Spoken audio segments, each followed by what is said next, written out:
6장 54절 말씀, 요한복음 6장 54절 말씀부터 58절 말씀까지입니다. 54절로 58절 말씀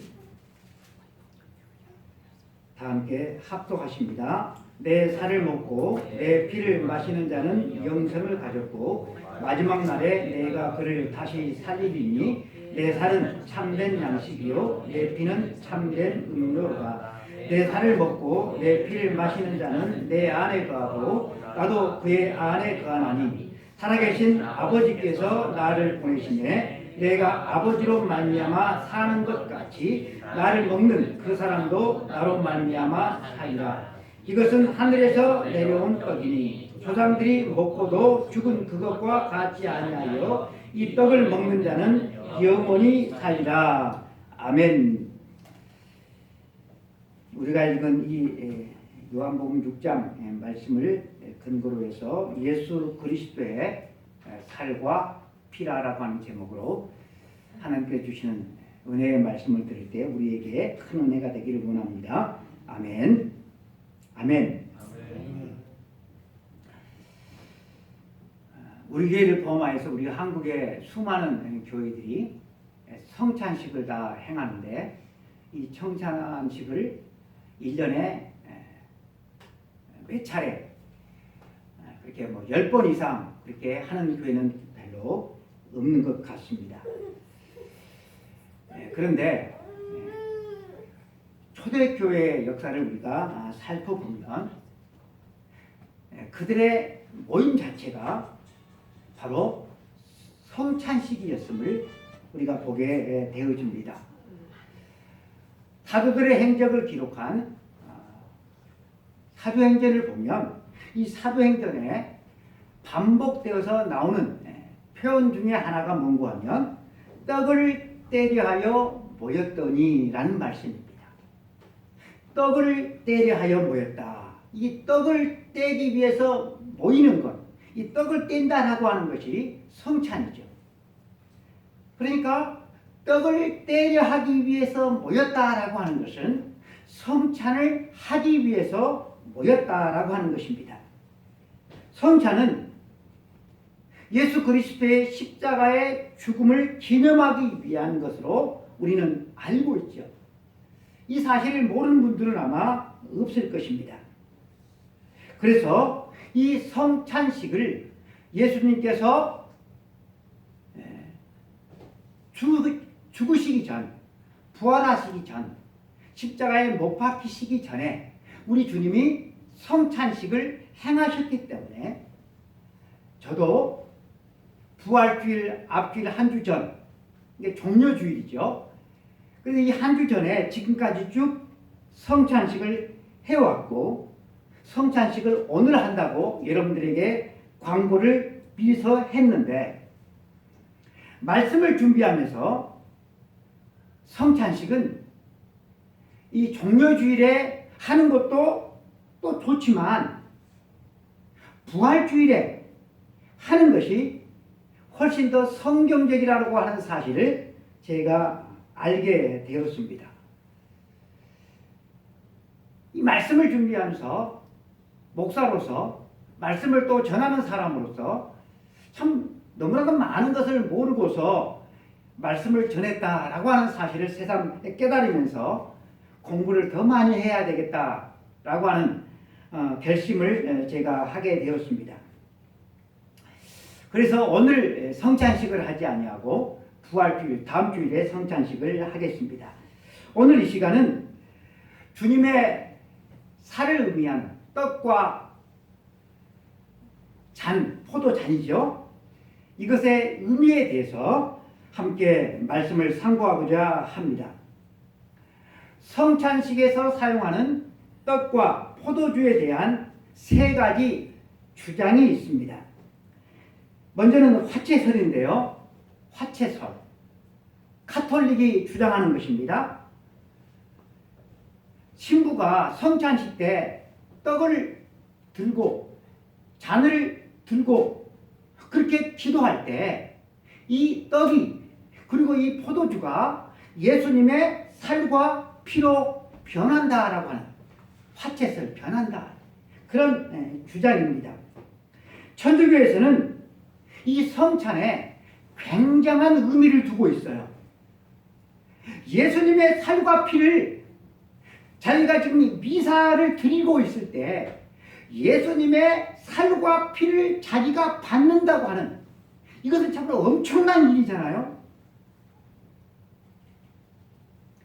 우리는 이렇게 모이는 이것을 예배라고 하죠. 예배. 그런데 가톨릭에서는 예배라고 하지 않고 뭐라고 하죠? 미사라고 하죠. 여러분, 미사의 정확한 뜻이 뭔지 아세요? 미사라고 하는 말은 다른 말로 성찬식이라고 하는 겁니다. 그들의 예배는 성찬식이에요. 그러니까 성찬식 자체가 그들에게는 예배인 것이죠. 그래서 가톨릭의 예배는 의식 중심입니다. 성찬식이 예배니까요.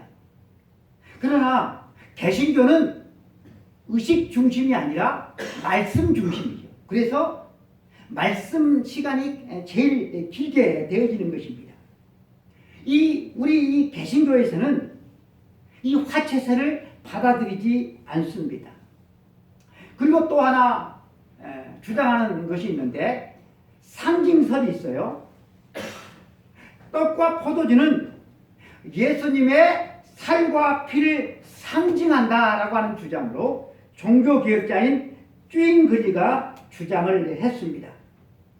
이 상징설은 떡이나 잔이 상징에 불과하니까 이 성찬의 떡과 포도주를 보면서 예수님의 몸을, 예수님의 피를 떠올려야 한다라고 하는 것입니다.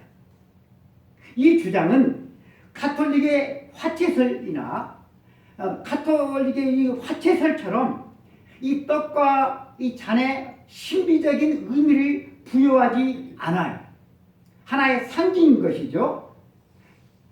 떡과 포도주가 예수님의 살과 피를 생각나게 하는 그런 도구일 뿐이다. 이게 상징설입니다. 그리고 또 하나가 있는데 영적인 임재설입니다. 영적 임재설. 가장 나중에 주장이 나온 것인데요. 미국에서 20세기 초반에 예배 갱신 운동이 일어났습니다.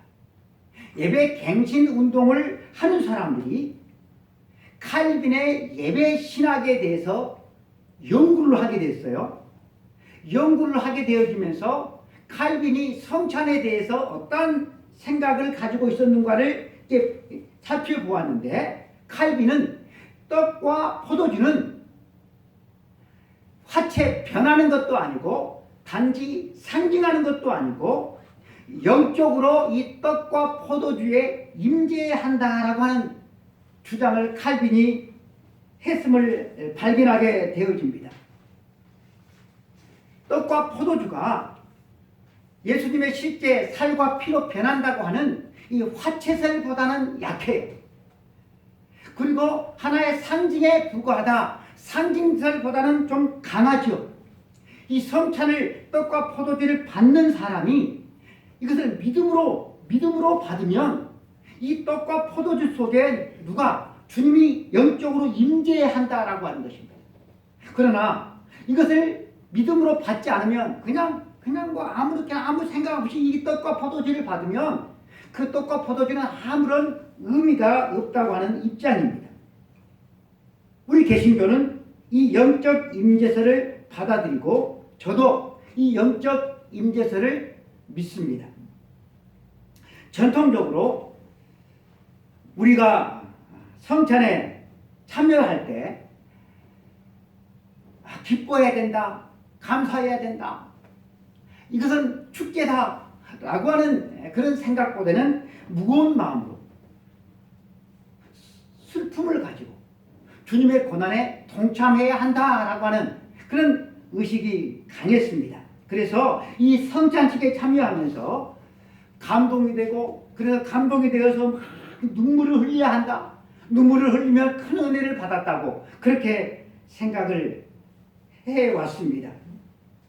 주님의 십자가의 고난을 생각하면서 주님의 그 고통에 함께 좀 동참을 하고 그래서 슬퍼하고 눈물을 흘리고 이것은 참으로 우리 성도가 마땅히 해야 될 것이고 그래서 이 성찬에 참여하면서 그 감정에 복받쳐서 흐느끼고 눈물을 흘리는 것 이것은 여러분 당연하다고 우리가 생각할 수가 있는데 또 성경을 또 자세히 연구해보고 살펴보면 초대교회 성도들이 이 성찬식을 어떠한 자세로 참여했을까 이것을 보면 성찬을 단지 눈물을 흘리면서 슬픔으로 참여하는 것이 아니라 기쁨과 감사와 축제로 참여했음을 우리가 알게 되어져요. 성찬이라고 하는 이 헬라어 단어가 유카리스트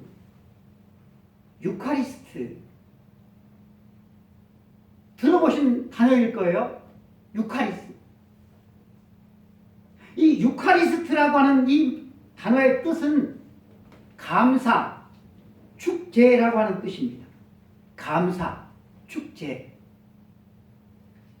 그래서 성찬을 예수님의 이제 후에 이 제자들이 예수님께서 십자가에 못 박히신 금요일 날이나 아니면 그 전주에 그렇게 이 성찬식을 행하지 아니하고 부활하신 날이 어떤 날이에요? 승리의 날이잖아요. 기쁨의 날이잖아요. 이 부활하신 날에 초대교회가 성찬식을 행했다라고 하는 것입니다. 사도행전 20장 7절에 보면 안식 후 첫날 이 날이 무슨 날이에요? 주일입니다. 안식 후 첫날에 우리가 떡을 떼리하여 모였더니 그러니까 주일날에 부활하신 주님, 승리하신 주님을 기억하는 하나님의 백성들이 주의 제자들이 모여서 기쁨과 즐거움과 감사의 마음을 담아서 성찬식에 참여했다라고 하는 것이죠. 사도행전 2장 46절에 보면 날마다 마음을 같이하여 성전에 모이기를 힘쓰고 기쁨과 순전한 마음으로 음식을 먹고 이 음식을 먹었다라고 하는 것은 기쁨과 순전한 마음으로 성찬식을 이렇게 했다라고 하는 의미가 있습니다. 여러분 성찬식을 행할 때 주님의 고난에 우리가 동참하는 그런 마음을 담아서 슬퍼해야 되는 것 이것은 여러분 당연한 일이고 이것은 참으로 귀한 일일 것입니다. 그러나 주님의 승리, 죽음을 이기시고 부활하신 이 승리를 기념하고 이건 축제의 날이잖아요. 그래서 기쁨과 축제로도 우리가 이 성찬식에 참여할 수 있다라는 사실도 우리는 잊지 말아야 할 것입니다. 성찬의 떡과 잔 이것을 이렇게 먹고 마시는 이게 여러분 성찬식인데요. 이것을 떡과 잔을 나누는 방식에 대해서도 우리가 생각해 볼 필요가 있습니다. 대부분의 우리 한국 교회에서는 떡은 어떻게 먹죠? 떡은 미리서 떡을 준비를 해서 그것을 사각으로 잘게 잘라서 한 입에 쉽게 먹을 수 있도록 그렇게 준비해서 먹습니다. 잔도 어때요? 각각의 작은 잔에다가 포도즙을 담아서 그것을 이렇게 먹습니다. 왜 그렇게 할까요? 원활한 진행을 위해서 그렇게 하죠. 그런데 예수님과 그리고 초대교회 때 사람들이 어떻게 예수님은 어떻게 하셨고 저 초대교회는 어떻게 했을까 이것을 우리가 살펴볼 필요가 있죠. 마태복음 26장 26절에 저희가 먹을 때 예수께서 떡을 가지사 축복하시고 떼어 제자들에게 주시며 가라사대 받아 먹으라 이것이 내 몸이라 하시고 예수님께서 떡을 가지사 축복하시고 이것을 떼어주셨다. 떼어주셨다.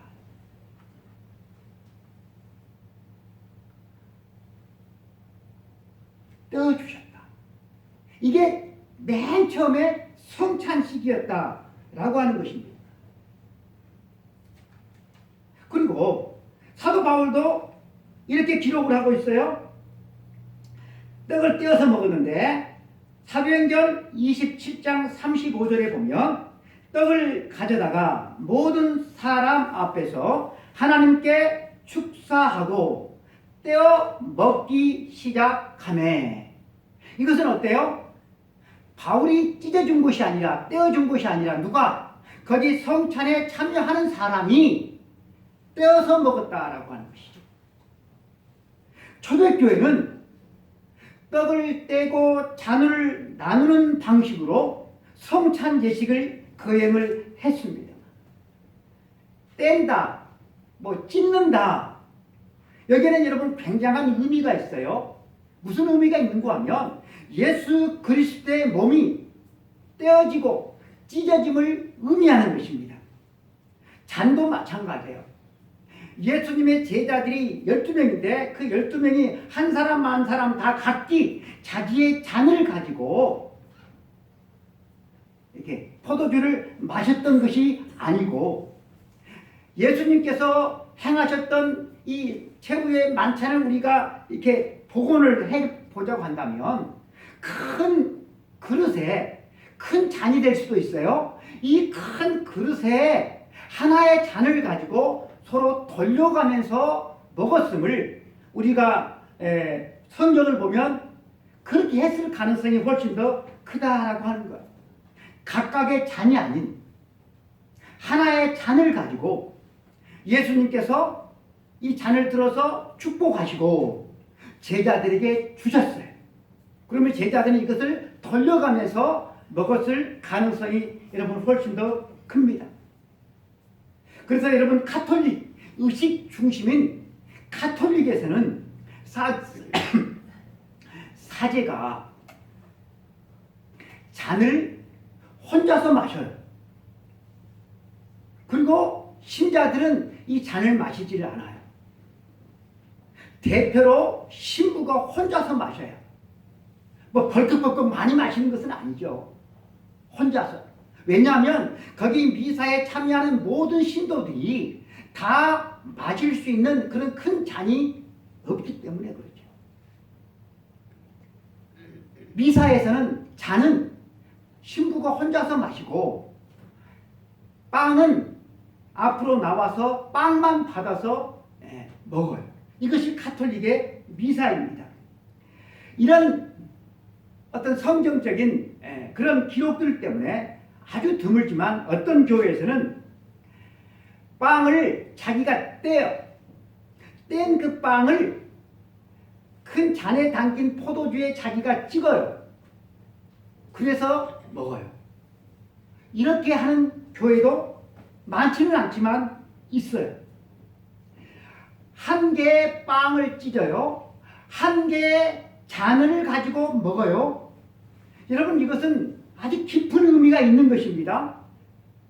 주님의 몸된 교회가 하나이고 그리고 주님을 믿는 모든 지체가 하나라고 하는 여러분 깊은 의미가 있는 것이에요.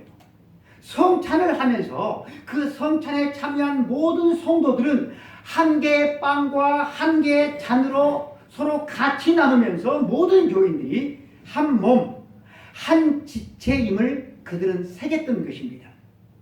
예수님이 성찬을 처음 행하시고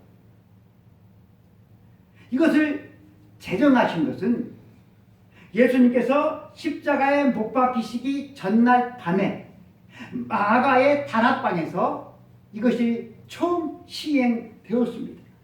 여러분, 이 성찬식을 예수님께서 행하신 그 날이 어떤 날이었는가 하면 6월절 만찬을 먹는 바로 그 날이었어요. 그러니까 예수님께서 빵을 가지고 포도주를 가지고 성찬을 서로 이렇게 나눴는데 이 빵과 이 포도주가 뭐였다는 거예요? 6월절에 만찬이었다라고 하는 것입니다. 6월절의 만찬. 여러분, 이것은 결코 우연이 아니에요. 6월절이 이 성만찬, 성찬식으로 이게 완성된다라고 하는 깊은 여러분 영적인 의미가 있는 것입니다. 여러분, 6월절은 어떤 날입니까? 이스라엘 백성들이 애굽에서 출애굽을 기념하여서 지키는 절기가 바로 6월절입니다. 하나님께서 출애굽하기 전날 밤에 무슨 명령을 내리죠? 너희가 양을 잡아서 그 피를 문의 좌우 임방 설주에 발라라. 그러면 장자를 치는 죽음의 천사가 그 피를 보고서 그 피가 발라진 그 집은 넘어가서 죽음이 그 집에 임하지 않는다. 주님께서 이 말씀을 하시죠. 그래서 여러분, 6월절 이 뜻이 뭐라고 그랬어요? 여러분들에게 몇 번 말씀을 드렸는데 6월절의 뜻이 뭡니까? 6월, 넘어간다라고 하는 뜻입니다. 뭐가 넘어가는 거예요? 죽음이 넘어가는 거예요. 죽음이 넘어가는 거. 그날 밤에 히브리 사람들은 6월절을 지키면서 6월절 음식을 먹었습니다. 그리고 예수님께서 이 6월절 어린 양을 예표하죠. 예수님이 6월절의 어린 양이 되십니다. 이 6월절의 양은 누가 죽였어요? 누가? 그 양 주인이 죽여서 그 피를 자기 집 문 임방 설주에 발랐어요. 그랬더니 뭐가 넘어갔어요? 죽음이 넘어갔어요. 그러면 여러분, 우리의 죽음이 넘어가기 위해서는 우리는 어떻게 해야 됩니까? 우리도 우리의 양을 잡아야 됩니까? 하나님께서 누구를? 당신의 독생자 예수님을 십자가에 피 흘려 죽게 하심으로 우리의 죽음이 넘어가게 하셨어요. 구원의 역사를 이루셨어요. 하나님께서 이스라엘 백성들에게 이 출애굽을 기념하기 위해서, 죽음이 넘어간 것을 기념하기 위해서 무엇을 제정해 주십니까? 6월절을 제정해 주시면서 너희들은 이거 꼭 지켜야 된다, 그렇게 말씀하시죠. 마찬가지로 구원의 은혜를 입은 이들에게 하나님께서 이 주님의 구원의 은혜를 기념하도록 하기 위해서 당신의 살과 피를 먹고 마시는 예식을 당신이 행하시면서 너희들도 행하라고 명령을 하셨습니다. 그런 의미에서 이 성찬식은 6월절의 완성이라고 말을 할 수가 있는 것입니다.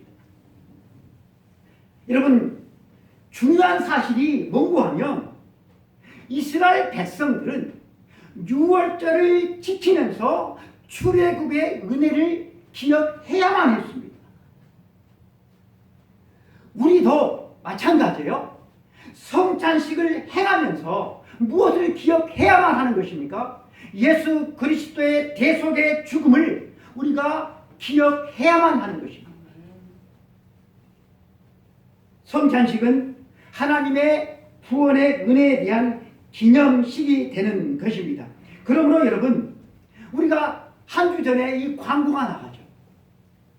그리고 이제 한 주 뒤에 여러분, 그 돌아오는 주일에 성찬식을 행하지 않습니까? 이렇게 성찬식을 행한다라고 하는 광고가 나가고 그 한 주간 여러분, 우리가 어떻게 준비를 해야 될까요?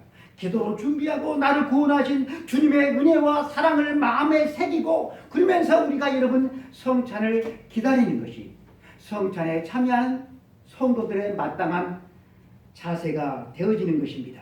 만약 이스라엘 백성들이 애굽의 노예 생활에서 해방되지 않았다고 한다면, 그리고 여러분 우리가 악한 사탄 마귀의 종살이에서 여러분 우리가 해방되지 않았다고 한다면 이스라엘 백성들은 자손 대대로 노예 생활을 했을 것이에요. 그렇지 않아요? 우리 또한 마귀의 종노릇 하다가 마귀에게 이끌려 마귀가 들어가는 영원한 지옥에 들어갈 것이 여러분 뻔합니다. 이렇게 여러분 심판과 지옥에서 우리가 구원을 받았으니 이 은혜가, 이 사랑이 얼마나 크고 놀라운 일이 되겠습니까? 하나님께서 너희들이 유월절을 지키지 않으면 이스라엘 회중에서 끊어질 것이라 무서운 경고를 하셨어요. 이스라엘 회중에서 끊어진다. 왜 이렇게 무서운 경고를 하셨는가 하면 이스라엘은 하나님의 은혜의 공동체가 되기 때문에 그래요. 그래서 은혜의 공동체임을 기억하는 것이 바로 유월절이 되어지는 것입니다. 사도 바울에 의하면 이 성찬 예식은 예수님이 자기의 피로 세운 언약이라고, 새 언약이라고 하셨어요. 고린도전서 11장 25절에 식후에 또한 이와 같이 잔을 가지시고 가라사대 이 잔은 내 피로 세운 새 언약이니 내 피로 세운 새 언약이니 이것을 행하여 마실 때마다 나를 기념하라 하셨으니, 구약에서 하나님과 이스라엘과 맺었던 이 언약은 어떻게 됐습니까? 실패했습니다. 왜냐하면 인간이 이 언약을 지키지 않았기 때문에 그래요.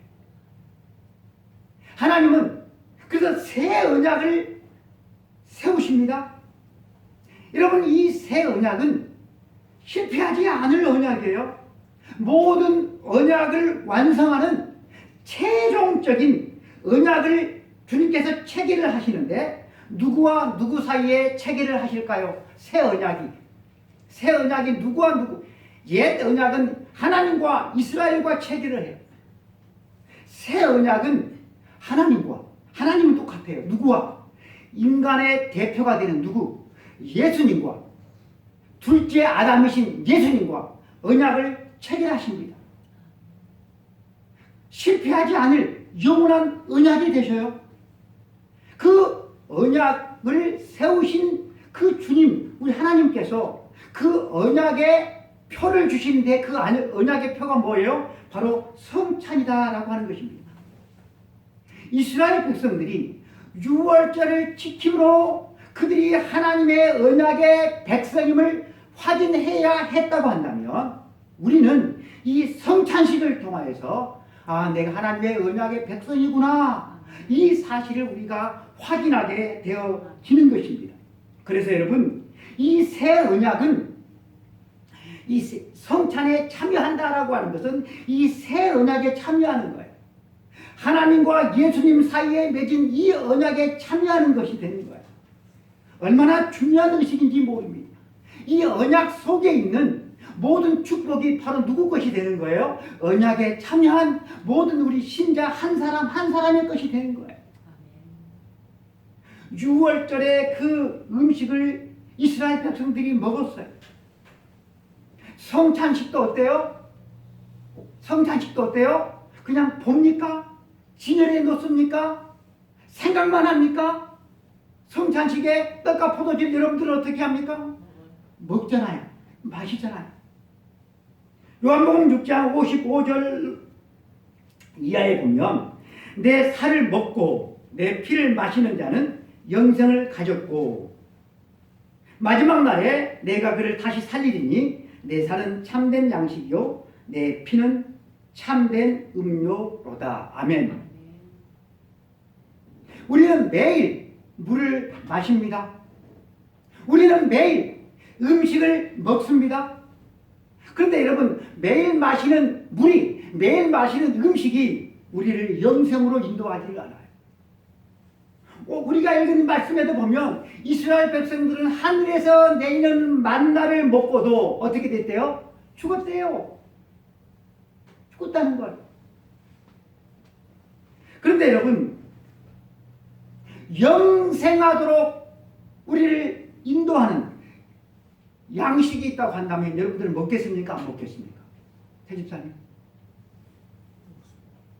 죽은 형제, 소집사님, 먹을래 안 먹을래? 당연히 먹죠. 먹어야죠. 근데 이 영생 양식이 누구라고요? 나다. 예수님의 살과 피다라고.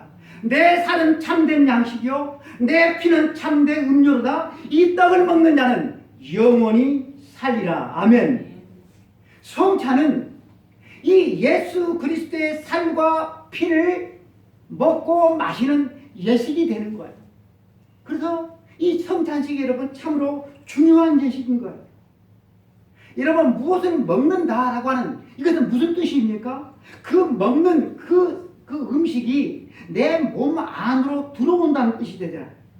내가 예수님을 먹는다라고 하는 것은 예수님과 나와 따로 구분되지 않는 여러분 하나가 된다라고 하는 여러분 의미가 있는 것입니다. 예수님은 떡과 당신의 몸을 당신의 피를 생각해라 잘 봐라 그렇게 말씀하지를 않았어요. 먹으라라고 말씀하셨어요.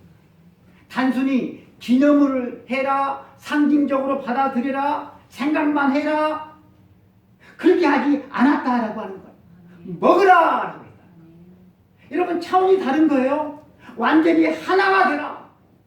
여러분 그런 뜻 아니겠습니까? 성찬을 믿음으로 먹을 때 그 떡이 그 잔이 강력하게 우리 속에서 역사하게 되어지는 것입니다. 요한복음 6장 57절 우리가 읽은 말씀에 나를 먹는 그 사람도 누구로 인하여? 나로 인하여 살리라. 여러분 우리가 음식을 먹으면 그 음식의 힘으로 우리가 살잖아요. 그렇죠? 먹는 것이라고 하는 것은 그 대상과 나와 하나가 되는 거예요. 내가 고기를 먹었어요. 그런데 고기가 내 몸속에 들어왔는데 내 몸과 하나가 안 돼. 그러면 어떻게 될까요? 고기 덩어리 그대로 내 몸속에 들어와요. 절대로 하나가 안 돼요. 그러면 어떻게 되죠? 내가 죽죠, 내가. 그래서 내가 살기 위해서 어떻게 해요? 토해내든지. 그렇죠?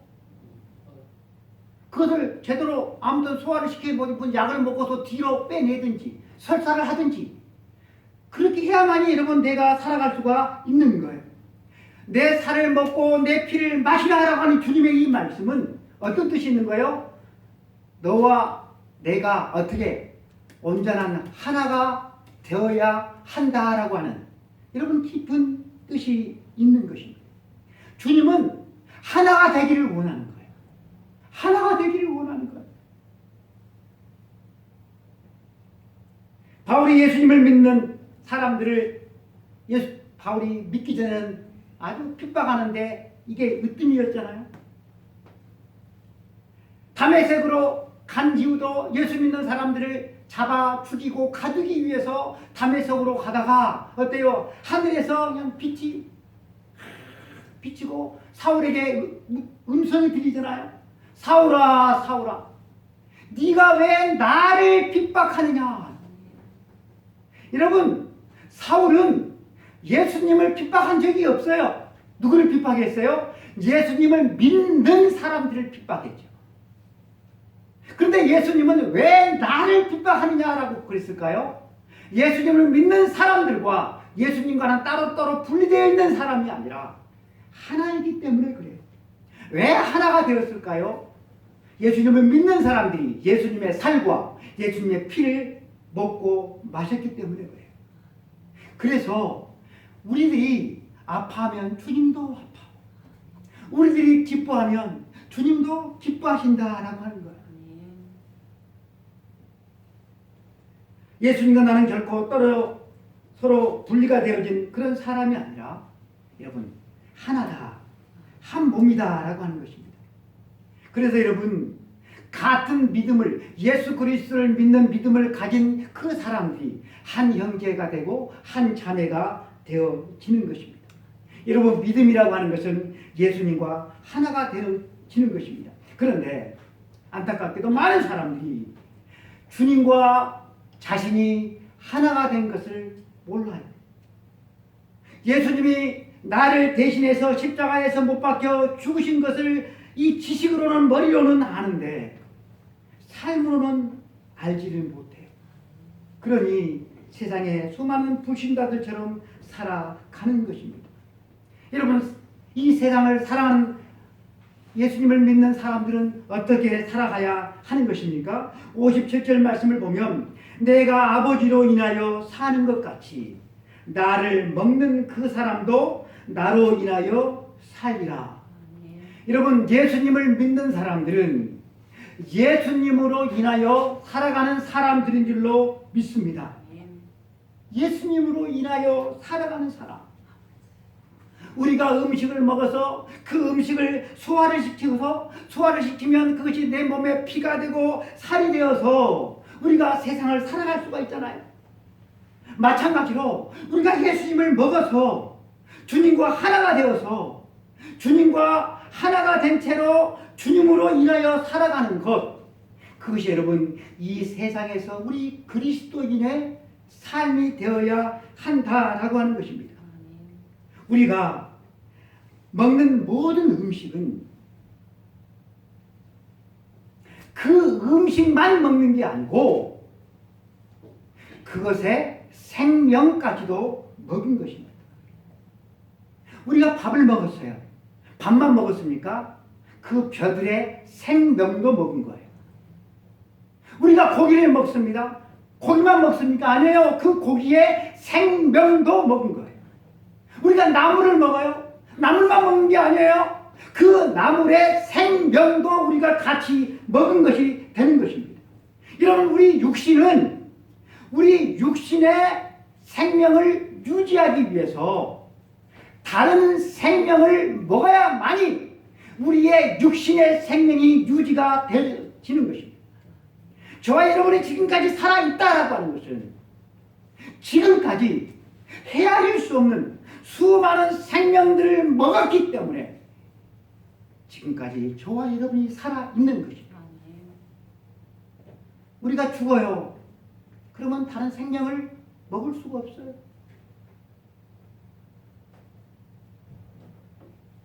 여러분, 예수 그리스도는 우리의 영의 양식이 되셨습니다. 내 살을 먹고 내 피를 마시는 자는 멸망치 않고 영원히 살리라 말씀하셨습니다. 우리에게 영원한 양식이 주시기 위해서 하나님께서 당신의 독생자를 십자가에서 피 흘려 죽게 하셨어요. 우리의 영의 양식이 되게 하셨어요. 그 양식을 예수 그리스도를 우리가 먹음으로 말미암아 우리가 영원한 예수 그리스도의 생명을 가진 하나님의 백성이 되었다라고 하는 것입니다. 예수 그리스도를 먹지 않고서는 그 누구에게도 예수 그리스도의 생명이 없습니다. 예수 그리스도의 생명이 없는 사람은 죄악 가운데 살다가 죄악 가운데 죽습니다. 예수님을 영접한다라고 하는 말은 예수님을 먹는다라고 하는 거예요. 예수님을 믿는다, 예수님을 영접한다라고 하는 말은 예수님을 먹는다라고 하는 것입니다. 그리고 이 예수님을 먹는 사람만이 예수 그리스도의 영원한 생명을 가지게 되어지는 것입니다. 저는 예수님의 피와 살을 먹었습니다. 너무나도 고맙고 감사해서 울었습니다. 여러분, 우리는 나 살기 위해서 다른 생명을 먹습니다. 나 살려면 다른 생명을 우리는 먹어야만 돼요. 그래도 죽어요. 하나님께서는 당신의 피조물인 죄인된 우리를 구원하시고 살리고 영원히 살려주시기 위해서 우리는 다른 생명을 취하는데 하나님은 당신의 아들을 우리를 위해서 내어주셨다라고 하는 것입니다. 우리의 영원한 양식이 되어 주셨다라고 하는 것입니다. 이것을 깨달았는데 어찌 여러분 감사하며 어찌 여러분 눈물을 흘리지 않을 수가 있겠습니까? 그런데 여러분, 사람들은 안 먹어요. 이 영원한 생명을 안 먹어요. 예수 그리스도의 피와 살을 안 먹어요. 왜요? 이미 다른 것으로 배불러 있기 때문에 그래요. 세상 것으로 배불러 있어요. 세상 것에 온통 마음이 가 있어요. 그러면 눈에 들어오지를 않아요. 그래서 예수님은 심령이 가난한 자는 복이 있다는 말씀하셨어요. 애통하는 자는 복이 있다 말씀하셨어요. 의를 위해서 핍박을 받는 자는 복이 있다 말씀을 하신 것입니다. 배고픈 사람만이 예수 그리스도의 피와 살을 맛있게 먹기 때문에 그렇습니다. 영적으로 가난하지 않는 사람은 예수님의 피와 살을 먹지 않습니다. 온통 세상 것에 마음과 생각이 가 있는 사람은 하나님께서 만찬을 차려 놓아도 먹지 않습니다. 식욕이 당기지를 않아요. 말씀의 식욕이 당기지를 않아요.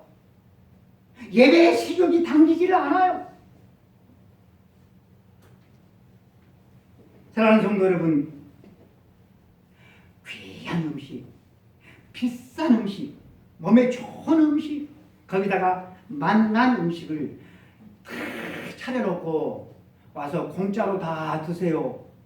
인생을 살아가면서 혹시 그런 사람 보셨나요? 추운 형제 그런 사람 봤나요? 세상에 한 사람도 없어요.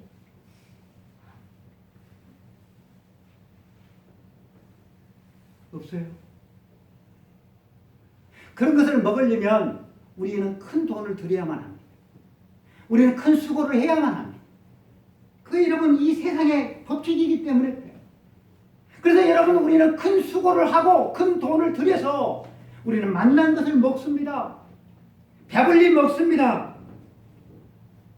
어제 애들이 내려와서 어제가 금요일날 애들이 내려왔어요. 그리고 어제 오늘 그 집사람 생일이잖아요. 그래서 어제 애들이 고기를 사줬어요. 맛난 쇠고기를 사줬어요. 가는데 밖에도 사람들이 기다리고 안에는 꽉 차 있어요. 우린 예약을 했기 때문에. 불경기라고 하는데 불경기가 아닌 것 같았어요. 불경인데 불경기가 아니더라고요. 꽉 차 있어요. 집사람이 이런 말을 했어요. 이런 데에 와서 내가 내 돈 주고는 못 먹지. 못 먹어요. 애들이 사주니까 먹지. 그러면 그 꽉 차 있는 사람들은 애들이 우리처럼 사줘서 와 있는 걸까요? 물론 그런 사람도 있겠지만 그렇지 않는 사람들이 더 많을 거란 말이에요. 그 비싼 것을 사람들이 먹어요. 먹고도 죽어요. 그런데 영원한 생명은 관심이 없어요. 왜요? 다른 것으로 배불러 있기 때문에, 다른 것에 눈독이 가 있기 때문에 그래요. 사랑하는 성도 여러분, 하나님은 영원한 생명의 양식을 값 없이 돈 없이 와서 먹으라 하셨습니다. 여러분 매일매일 먹습니까?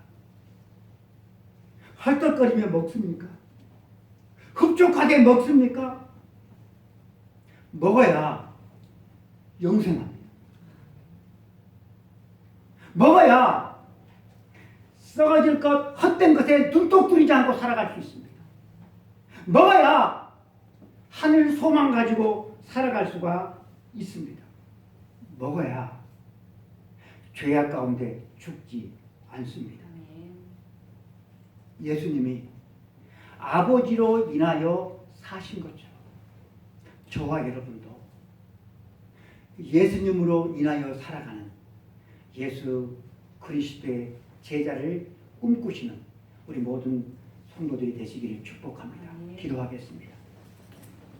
하나님 아버지 감사합니다. 오늘도 주의 거룩한 백성들이 주의 전에 나와서 예배를 드릴 수 있도록 은혜 베풀어 주시니 감사합니다. 우리 주님께서 하나님으로 인하여 사셨습니다. 이스라엘 백성들은 하늘의 만나를 먹고도 죽었습니다.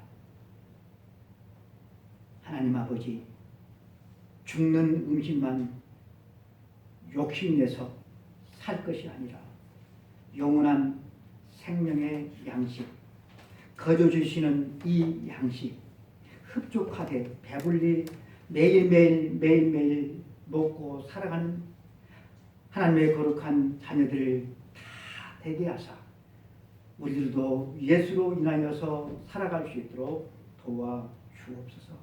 우리 주 예수 그리스도 이름으로 간절히 기도드리옵나이다. 아멘. 지금은 우리 주 예수 그리스도의 은혜와 아버지 하나님의 크고 크신 사랑하심과 성령님의 감동감화 역사 충만 내주하시니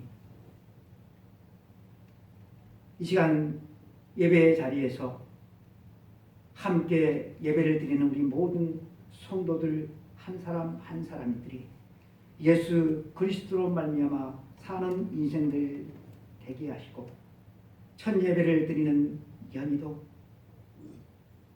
사랑하는 부모의 믿음을 따라서 믿음의 꿈을 꾸며 예수로 인하여 살아가는 삶이 되어지게 하시고 한국 교회와 전 세계 모든 교회들이 예수로 인하여 살아갈 수 있는 하나님의 신령한 공동체가 되기를 원하며 함께 예배를 드리는 이 시간 모든 성도들 머리머리 위에 한량없는 은혜를 베풀어 주시는 우리 주 예수 그리스도의 놀라운 은혜와 축복이 우리 모든 성도들 위에 함께 있을지어다. 아멘.